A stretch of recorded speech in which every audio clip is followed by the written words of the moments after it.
दोस्तों, स्वागत है आपका हमारे चैनल में। आज हम आपके लिए बेहद छोटी सी प्यारी सी कहानी लेकर आए हैं। आशा है आपको ज़रूर पसंद आएगी। आज की कहानी है धोखेबाज। जैसे ही प्लेन के पहियों ने रनवे को छुआ, विशाल के दिल की धड़कनें तेज़ हो गई। वह 3 साल बाद माँ के बेहद जोर देने पर अपनी बहन के विवाह में शामिल होने के लिए इंडिया वापस आया था। इससे पहले भी कितने मौके आए, लेकिन वह काम का बहाना बनाकर लगातार यूं ही टालता रहा। लेकिन इस बार वह अपनी बहन नीलू को मना नहीं कर सका। दिल्ली से उसे पानीपत जाना था, वहाँ फिर उसकी याद आएगी। वह सोच रहा था कि ये कैसी मजबूरी है आखिर। वह उसे भूल क्यों नहीं जाता? क्यों आखिर क्यों? कोई किसी से इतना प्यार करता है कि अपना वजूद तक भूल जाता है। प्रियंका अब किसी और की हो चुकी थी, लेकिन विशाल उसकी जुदाई सह नहीं पाया था। इसलिए पहले उसने काफ़ी कोशिश की उसे भुलाने की। उसने पहले शहर और फिर एक दिन देश ही छोड़ दिया। भूल जाना चाहता था वह इन सब कुछ बातों को। उसने खुद को पूरी तरह से बिजनेस में लगा दिया था। पलकों पर नमी सी महसूस हुई तो उसने इधर उधर देखा। सभी अपनी अपनी सीट पर अपने ख्यालों में गुम थे। विशाल एक गहरी सांस लेते हुए खुद को पूरी तरह से नॉर्मल करने की कोशिश करने लगा। अब बस जल्दी ही वह पहुंचने वाला है। बाहर आकर उसने टैक्सी ली और ड्राइवर को पता समझाकर पिछली सीट पर सिर टिकाकर बाहर की ओर देखने लगा। दिल्ली की सड़कों पर लगता है जीवन चलता नहीं, बल्कि लगातार भागता रहता है। तभी उसका मोबाइल बज उठा। विशाल अभय का नाम देखकर धीरे से मुस्कुराया और उससे बोला, बस पहुंच ही रहा हूँ, अभी अभी प्लेन से नीचे उतरा हूँ। विशाल जब अपने सभी अरमानों को दफना कर खामोशी से लंदन आया था, तो कुछ ही दिनों बाद उसकी मुलाकात अभय से हुई थी, जो वहीं पर उसकी तरह अकेला था, जो अपनी कंपनी की तरफ से ट्रेनिंग के सिलसिले में लंदन आया हुआ था। दोनों के फ्लैट पास पास ही थे। दोनों में फिर दोस्ती हो गई थी। इसी बीच अभय का एक्सीडेंट हुआ तो विशाल ने दिन रात उसका ख्याल रखा, जिसके कारण दोनों एक दूसरे के अच्छे खासे दोस्त बन गए। अभय ट्रेनिंग पूरी करके भारत वापस लौट आया। फिर कुछ दिनों के बाद उसका विवाह भी हो गया। अब दोनों फ़ोन पर बातें करते थे। दोस्ती का रिश्ता अब तक कायम था। अभय के बार बार कहने पर विशाल ने उससे मिलते हुए पानीपत जाने का प्रोग्राम बनाया था। अभय के बारे में सोचते हुए उसने टैक्सी ड्राइवर को पैसे देकर डोर बेल बजा दी। कुछ ही पलों में अभय का मुस्कुराता हुआ चेहरा गेट पर नजर आया। सॉरी यार, तुम्हें मैं लेने के लिए एयरपोर्ट नहीं आ पाया। कोई बात नहीं, बस अचानक आने का प्रोग्राम बना। मम्मी की ज़िद थी कि बहन की शादी में मैं ज़रूर आऊँ, इसलिए मुझे आना ही पड़ा। एयरपोर्ट से ही मैंने तुम्हें फ़ोन किया था, बस तभी तभी लैंड हुआ था। मैं सोचा तुमसे मिलता हुआ जाऊं। सच पूछो तो घर वालों के साथ साथ मुझे तुम्हारी दोस्ती, तुम्हारा प्यार भी खींच लाया है। अभय मुस्कुराता हुआ विशाल के गले लग गया। इतने सालों के बाद फिर बातें करते करते विशाल को अपने ड्राइंग रूम में लेकर आया। चल देख कैसा लगा मेरा घर, अभय ने उससे पूछा। बहुत शांति है तुम्हारे घर में, लगता है स्वर्ग में रह रहे हो। ऑफ कोर्स, लेकिन बस एक ही अप्सरा है स्वर्ग में। और फिर दोनों की हंसी से ड्राइंग रूम जैसे गूंज उठा। थोड़ी देर के बाद अमर उठकर अंदर चला गया और फिर गोद में एक बच्चे को लेकर आया और बोला, विशाल इससे मिलो, ये है सनी। विशाल ने उठकर सनी को अपने गोद में ले लिया। बच्चा था ही ऐसा कि उसे देखकर उस पर प्यार आ जाए, बेहद प्यारा।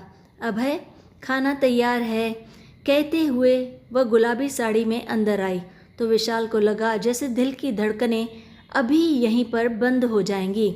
और फिर वह अचानक उठ खड़ा हुआ। विशाल, ये प्रियंका है, तुम्हारी भाभी। प्रियंका की नज़रों में पहचान का कोई भाव नहीं था। आप बैठिए ना, अभय आपको बहुत दिनों से याद करते हैं और आज तो आपके फ़ोन के बाद से आपकी ही बातें लगातार चल रही हैं। बेवफा, धोखेबाज। विशाल मन ही मन उसके अनजान बनने पर बुरी तरह से कुढ़ कर रह गया। प्रियंका मुस्कुराते हुए अभय के पास आकर बैठ गई। फिर उससे कहने लगी, अभय, खाना मैंने टेबल पर लगा दिया है, सनी के सोने का टाइम हो रहा है, मैं इसे सुलाकर आती हूँ, तब तक आप दोनों डिनर ले लीजिए। और वह बच्चे को लेकर चली गई। अभय कहने लगा, विशाल, इस घर की सारी खूबसूरती और शांति प्रियंका से है। उधर विशाल सोचने लगा कि इस बेवफा को तो वह एक पल में गलत साबित कर सकता है। विशाल के दिल में प्रियंका के खिलाफ नफरत का तूफान उठ रहा था। कुछ जख्म ऐसे होते हैं जो दिखाई देते हैं, लेकिन दिखाई न देने वाले जख्म ज़्यादा तकलीफ देते हैं। बीते दिनों का एहसास एक बार फिर विशाल के मन में जाग उठा और वह बुरी तरह से परेशान हो उठा। यकीनन मेरा डर प्रियंका के दिल में उतर चुका होगा। फिर वह बोला, अभय, भाभी हमारे साथ खाना नहीं खाएंगी, तुम शुरू करो, मैं उसे बुलाता हूँ। लेकिन अभय के बुलाने से पहले ही वह खुद वहाँ पर आ गई और आते ही कहने लगी, मैं सनी को सुलाने गई थी, वैसे मुझे भी बड़ी ज़ोर की भूख लगी है, इसलिए जल्दी से आ गई। और वह कुर्सी खींचकर विशाल के सामने बैठ गई। विशाल सोच रहा था, यह प्यार भी अजीब चीज़ है। हम हमेशा उसी चीज़ से प्यार करते हैं जो हमारे बस में कभी नहीं होती। सब जानते हुए भी मजबूर हो जाते हैं। प्रियंका का चेहरा आज भी खिलते हुए गुलाब जैसा था। आज भी उस पर नज़रें नहीं टिक रही थी। जब तक लड़कियों की शादी नहीं हो जाती, ऐसा लगता है, तब तक उन्हें लगता है वे अपने प्यार के बिना मर जाएंगी। लेकिन फिर वही लड़कियां अपने पति के प्यार में इतना आगे निकल जाती हैं कि उन्हें अपना अतीत किसी बेवकूफ़ी से कम नहीं लगता। शायद प्रियंका का भी यही हाल है। विशाल के मन में आया कि वह उसके हंसते बसते घर को बर्बाद कर दे। अगर वह बेचैन है तो प्रियंका को भी कोई हक नहीं है कि वह चैन से रह सके। विशाल, तुम खा कम रहे हो और सोच ज़्यादा रहे हो। नहीं नहीं, ऐसी कोई बात नहीं। अभय के कहने पर वह ध्यान से बाहर आ गया और चौंक उठा। लगता है खाना पसंद नहीं आया आपको, प्रियंका कहते हुए मुस्कुराई। नहीं, खाना तो बहुत टेस्टी है, प्रियंका खाना बहुत अच्छा बनाती है, अभय ने कहा तो वह हंस दी। फिर उठते हुए बोली, आप लोग बातें करें, मैं आप लोगों के लिए चाय बना कर लाती हूँ। कुछ ही देर में प्रियंका ट्रे उठाकर वहाँ हॉल में आ गई और बोली, आप बता रहे थे आपके दोस्त शाम को चले जाएंगे, कम से कम एक दिन तो आपको इन्हें यहाँ रोकना चाहिए ना। विशाल उसकी बातों से हैरान रह गया। उसके हिसाब से तो प्रियंका उससे पीछा छुड़ाने की कोशिश करती, पर ऐसा तो बिल्कुल नहीं। अरे मैं कहाँ जाने दूंगा ऐसे, कम से कम एक दिन तो इसे यहाँ ठहरना ही पड़ेगा। फिर विशाल ने भी ज़्यादा नानुकर नहीं की। वह मन ही मन में प्रियंका से सारे हिसाब किताब करने का फैसला कर चुका था। चाय के बाद अभय उसे थोड़ी देर के लिए आराम करने के लिए दूसरे रूम में छोड़ गया। नरम बेड, ठंडा कमरा, अभी लेटकर आंखें बंद ही की थी कि प्रियंका एक बार फिर सामने आ गई, जिसे इतने वर्षों बाद भी मन भुला नहीं पाया था। उनके पड़ोस में जो नया परिवार आया हुआ था वह प्रियंका का ही था। जल्दी ही विशाल की बहन नीलू की प्रियंका से दोस्ती पक्की हो गई। अक्सर उसकी प्रियंका से मुलाकात हो जाती थी और कभी कभी विशाल भी उन दोनों की बातों में शामिल हो जाता था। गपशप के दौरान विशाल को लगता कि प्रियंका भी उसे काफ़ी पसंद करती है, क्योंकि वो जो उसे पसंद करता था। उसकी आंखों के पैगाम प्रियंका के दिल तक पहुंच जाते हैं। पता नहीं किस पल किस वक्त वह इस तिलस्म में कैद हुआ था जिसे प्यार कहते हैं, लेकिन उसके दिल की बात कभी ज़ुबान तक नहीं आई थी। घर में बड़ा बेटा होने के कारण विशाल माँ बाप का दुलारा था और उनका प्यारा भी। उसने एमबीए करने के बाद जब बिज़नेस शुरू किया तो उसकी इच्छा देखते हुए उसकी मम्मी ने प्रियंका की उसके माँ बाप से जन्म पत्री मंगवा ली, लेकिन जब वह नहीं मिली तो दोनों के परिवार वाले इस रिश्ते के लिए तैयार नहीं हुए। विशाल के तन बदन में आग लग गई। वह इस अंधविश्वास के कारण प्रियंका से दूर बिल्कुल नहीं रह सकता था। अतः उसने मन की तसल्ली के लिए नीलू को प्रियंका के मन का हाल जानने के लिए एक दिन उसके पास भेज दिया। हालांकि अब तक प्रियंका ने उसकी कोई ऐसी गंभीर बात नहीं हुई थी, फिर भी अगर वह विशाल का साथ दे दे तो वे आपस में मिलकर कोर्ट मैरिज कर सकते हैं। लेकिन प्रियंका के जवाब से विशाल के दिल को बहुत ज़्यादा ठेस पहुंची थी। उसका कहना था कि वह विशाल की भावनाओं की कद्र करती है, वह उसे पसंद भी करती है, लेकिन विवाह वह केवल और केवल अपने माता पिता की सहमति से ही करेगी, इस तरह भागकर बिल्कुल नहीं। विशाल का बुरा हाल था। सोचता वह सब कुछ क्या था। वह उसे देखकर मुस्कुराना, उससे बातें करना, क्या प्रियंका उसकी भावनाओं से खेलती रही? विशाल को एक पल भी चैन नहीं आ रहा था। उसे लगा प्रियंका ने उसके साथ धोखा किया है, बहुत बड़ा धोखा। उसके बाद प्रियंका से बात कभी भी नहीं हुई। धीरे धीरे प्रियंका ने उनके घर आना भी छोड़ दिया। अब विशाल का यहाँ दम घुटने लगा था। कुछ दिनों के बाद वह लंदन आ गया। कभी कभी उसे लगता कि शायद यह एक दिमागी कमी है जिसे इश्क कहते हैं। अतीत में खोए विशाल को कब नींद आ गई पता ही नहीं चला। जागने पर नहाने के बाद विशाल ने स्वयं को काफ़ी फ्रेश महसूस किया। सारी थकान पूरी तरह से ख़त्म हो चुकी थी। दरवाज़ा खोलकर वह बाहर आ गया। प्रियंका चाय की ट्रे मेज़ पर रखी रही थी। हल्के से मेकअप ने उसके चेहरे को और भी ज़्यादा निखार दिया था। विशाल की नज़र प्रियंका के चेहरे पर जमकर रह गई। फिर उसने पूछा, अभय कहाँ है? कुछ सामान लेने गए हैं, आते ही होंगे। तुम चाय में साथ नहीं दोगी? विशाल ने उससे एक बारगी पूछा। उसका बेचैन दिल एक बार फिर उसकी कंपनी के लिए मचलने लगा। आप लीजिए ना, मैं किचन में ज़रा बिज़ी हूँ, कहकर वह किचन की तरफ बढ़ गई। विशाल सोचने लगा, आखिर थी ना बेवफा औरत, कैसे टिक सकती थी मेरे सामने? अगर मैं इतना बेवकूफ़ नहीं हूँ प्रियंका, ये तुम्हें जल्दी ही पता चल जाएगा। और फिर अंदर की ईर्ष्या ने उसे और ज़्यादा गुस्से में ला दिया और उसे ज़्यादा देर बैठने भी नहीं दिया। प्रियंका किचन में थी और वह किचन के दरवाजे पर खड़ा हुआ उसे लगातार देख रहा था। समय ने उसके सौंदर्य में कमी के बजाय वृद्धि ही की थी। क्या देख रहे हैं आप? प्रियंका लगी तो काम में ही थी, लेकिन उसका पूरा का पूरा ध्यान विशाल पर ही था। विशाल बोला, तुम जैसी लड़कियां प्यार किसी और से करती हैं और शादी किसी और से, कैसे बिताती हैं ऐसा दोहरा जीवन? प्रियंका काम करते हुए ही बोली, आप मुझसे क्यों पूछ रहे हैं? तुम इतनी अनजान क्यों बन रही हो?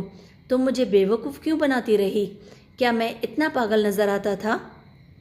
विशाल की तेज़ आवाज़ पर प्रियंका ने हैरान होकर उसकी तरफ देखा, फिर आंच धीमी की और फिर विशाल की आंखों में घूरते हुए उन्हें देखती हुए बोली, विशाल, आपकी पहली गलतफहमी ये है कि मैंने आपको बेवकूफ़ बनाया, जो कि सरासर गलत है। मैंने आपसे कभी थोड़ी बहुत बातें जो की थी वह मेरी गलती थी, लेकिन वह बातें प्यार मोहब्बत की तो थी नहीं। आपने अपने आप को किसी भ्रम में डाल दिया होगा शायद। जब मेरे मम्मी पापा ने आपके रिश्ते को मना किया तो मुझे दुख हुआ था, लेकिन ऐसा नहीं कि मैं खुद को संभाल ना सकूं। मैंने फिर आपके बारे में कभी नहीं सोचा, ज़िंदगी में कभी नहीं। तुम झूठ बोल रही हो। तुमने नीलू से क्यों कहा था कि तुम्हें अच्छा लगता हूँ, लेकिन तुमने मेरा साथ नहीं दिया। जब मैं पूरी तरह तुम्हारे प्यार में डूब गया तो तुमने मेरा दिल तोड़ दिया। अभय के जीवन में आने से पहले तुमने यह खेल न जाने कितनों के साथ खेला होगा, मुझे पूरा यकीन है। विशाल, प्रियंका गुस्से से बोली, शायद आप जानते होंगे कि रिश्ते तो हर लड़की के लिए आते हैं। आपका भेजा हुआ प्रपोज़ल कोई अनोखा नहीं था। हाँ, फ़र्क सिर्फ इतना था कि मैं आपको पहले से जानती थी। मैंने नीलू को बताया था कि आप मुझे बुरे नहीं लगते। आप बुरे थे भी नहीं। एक अच्छे इंसान में जो भी अच्छी खूबियाँ होनी चाहिए वे सब आप में बखूबी थी। लेकिन जब मेरे मम्मी पापा की मर्ज़ी नहीं थी तो मैं आपका साथ देने की सपने में भी नहीं सोच सकती थी। अगर मैं माँ बाबा की मर्ज़ी के खिलाफ़ आपका साथ देती तो एक भागी हुई लड़की कहलाती, और ऐसे प्यार का भला क्या फ़ायदा जो इज़्ज़त ना दे सके। मैंने आपके बारे में सोचा ज़रूर था, लेकिन आपसे प्यार कभी भी नहीं किया था। आप शायद एक तरफ़ा मेरे लिए अपने दिल में जगह बना चुके थे। इसमें मेरी तो कोई गलती नहीं, इसलिए मेरी शादी को आपने बेवफाई माना। कुछ समय बाद मेरी अभय के साथ शादी हो गई। यकीन करें, मैंने आपके साथ कोई मजाक नहीं किया था। उसके बाद मैंने कभी आपके बारे में सोचा तक नहीं।